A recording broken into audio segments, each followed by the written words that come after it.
ሰላም በምድር ዙሪያ ያላችሁ ቅዱሳን ወገኖች በጌታችን በኢየሱስ ክርስቶስም ሁላችሁንም ሰላም ላለሁኝ።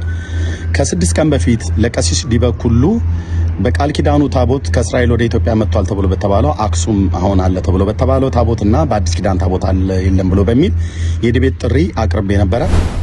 የቃል ኪዳኑ ታቦት ከእስራኤል ወደ ኢትዮጵያ መጣ የተባለበትን አክሱም ጽዮን ማርያም ያለው ምክንያቱም ካህናቱ ከጽላቱ ጋር በጣም ቀርቤታ ስላላችሁ ማለት ነው።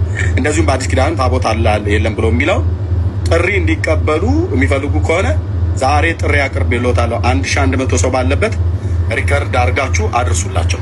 ቀሲስ ዲበኩሉ ለጥሪዎት ምላሽ እንደሚያሳውቁኝ ጠብቃለሁ። የዲቤት ጥሪ ነው፣ ኦፊሻል ዲቤት ነው የምናደርገው። ብዙ ሺህ ህዝብ አለበት። ለምን 50 ሺህ ህዝብ አይሰበሰብም?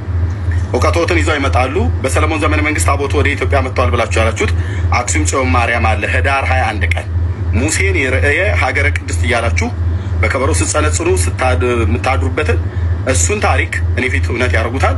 በአዲስ ኪዳን እናንተ ታቦት ብላችሁ የምትሉት እርሶ የሚቀድሱበት ይዘውት የሚወጡት የሚሸከሙትን እሱን እውነት ያደርጉታል። ይህን ጥሪ እንዲቀበሉ በጌታ በኢየሱስ ክርስቶስ ስም እለምንዎታለሁ። ቀለም የሰጠራይ ነበር ድጀቱን ተቀብያለሁ። ና እንግባ። ቀኑን ንገረኝ። አሁን ታሪክ አታብዛ። ቀኑን ንገረኝ። መቼ እንግባ? መቼ ይሻላል? እና የለውበትም። ለማንኛውም ዲቤቱን ግን ተቀብያለሁ።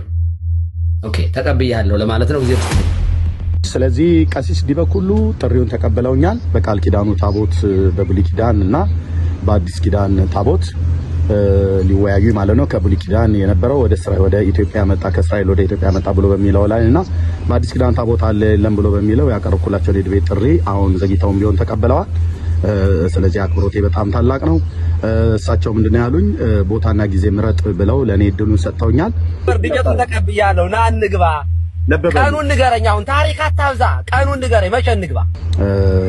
ቀሲስ ዲበኩሉ እርሶ እንግዲህ ቦታና ጊዜ ምረጥ ብለው ስላሉኝ እኔ ጊዜ የፊት ለፊታችን ቅዳሜ ከምሽቱ 2 ሰዓት ላይ እንዲሆን እና ቦታና ጊዜ ብሎ የሚለውን ስላለ ቦታ ደግሞ ከዚህ በፊት ቴዲ ሐዋሳ ቤት በዲያቆን ፈለገ በነበረው ውይይት ላይ ትንሽ ጫና እንደተደረገብኝ ባውቅም ግን እርሶ ካሉ የእሱ ፍቃደኝነት ተጠይቆ የቴዲ ሐዋሳ ፍቃደኝነት ተጠይቆ ፍቃዱ የሚሆን ከሆነ በቴዲ ሐዋሳ ቤት ድጋሚ በደል ያደርስብኛል ብዬ አላስብም። ግን እሱን ፍቃዱን ጠይቄ እኔም እናንተም ጠይቃችሁ ፍቃዱ ከሆነ የሚያወያየን ከሆነ የእሱ ፍቃድን እንጠይቃለን።